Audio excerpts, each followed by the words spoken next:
వేల కోట్లు. కానీ 10 సంవత్సరాలలో చంద్రశేఖరరావు మోపిన భారం 70,000 కోట్లు.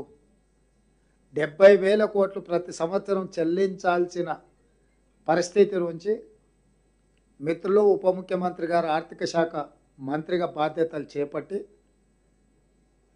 ఒక్కొక్క విభాగాన్ని పరిశీలిస్తుంటే అసలు ఇంత తొందరగా విధ్వంసం చేయగలిగిన శక్తి ప్రపంచంలో ఇంకెవరికైనా ఉందా లేదా అనే అనుమానం కలిగే విధంగా చంద్రశేఖరరావు గారు ప్రయత్నం చేసినారు. ప్రతి నెల 1వ తారీఖు నాడు ప్రభుత్వ ఉద్యోగులకు జీతభత్యాలు చెల్లించాల్సిన పరిస్థితి నుంచి 25వ తారీఖు వరకు విడతల వారీగా చెల్లించాల్సిన పరిస్థితులు రాష్ట్రంలో ఆర్థిక సంక్షోభాన్ని ఎదుర్కొంటుంటే బాధ్యత చేపట్టిన మొదటి నెలలోనే 4వ తారీఖు నాడు ప్రభుత్వ ఉద్యోగులకు జీతాలు ఇచ్చినము. 2వ నెల 1వ తారీఖు నాడే జీతాలు చెల్లించినము.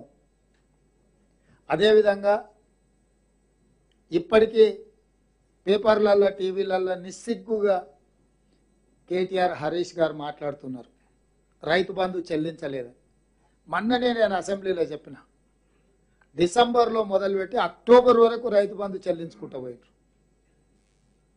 మేము జనవరిలో మొదలుపెట్టి మార్చి 31 లోపల Rythu Bandhu చెల్లిస్తాము. Budget financial year ముగిసే లోపల రైతులందరికీ రైతు బంధు పథకం అమలు చేస్తాము, చేసి చూపిస్తామని మేము ఆ దిశగా ఇవాళ 15 రోజుల్లోనే రైతు బంధు చెల్లించవచ్చు. కాబట్టి ప్రభుత్వ ఉద్యోగులకు జీతాలు, ప్రభుత్వ ఉద్యోగుల నుంచి పదవీ విరమణ చేసిన వాళ్ళకి పెన్షన్లు, అదేవిధంగా ఇతర వెల్ఫేర్ ఏవైతే హాస్టల్స్ కానీ స్కూళ్ళు కానీ ఆ పిల్లలకు వెల్ఫేర్ పథకానికి సంబంధించిన నిధులు విడుదల చేయకుంటుంటే ఇటు చేయొచ్చు. ఈరోజు ఆర్థిక నియంత్రణ పాటించుకుంటూ వచ్చిన ఆదాయాన్ని అన్ని వర్గాలను సంతృప్తిపరిచే విధంగా జాగ్రత్తగా ఎవరికి ఇబ్బంది, ఎవరికి నష్టము, ఎవరికి కష్టం కలగకుండా ఉండే విధంగా ప్రతిరోజు ఏమొచ్చింది, ఈ వచ్చిన దాన్ని ఎవరికి చెల్లించాలి అని నిమిషం నిమిషం అంచనా వేసుకుంటూ ముందుకెళ్తున్నది ప్రభుత్వం. ఆర్థిక మంత్రి గారు ఆ దిశగా ముందుకు నడిపిస్తున్నందుకు అభినందించాల్సింది పోయి ఇంకా అబద్ధాలు చెప్పి ప్రజల్ని మభ్యపెట్టి ఏదో సాధించాలని తాపత్రయం చూస్తుంటే వాళ్ళ మీద జాలి కలుగుతుంది.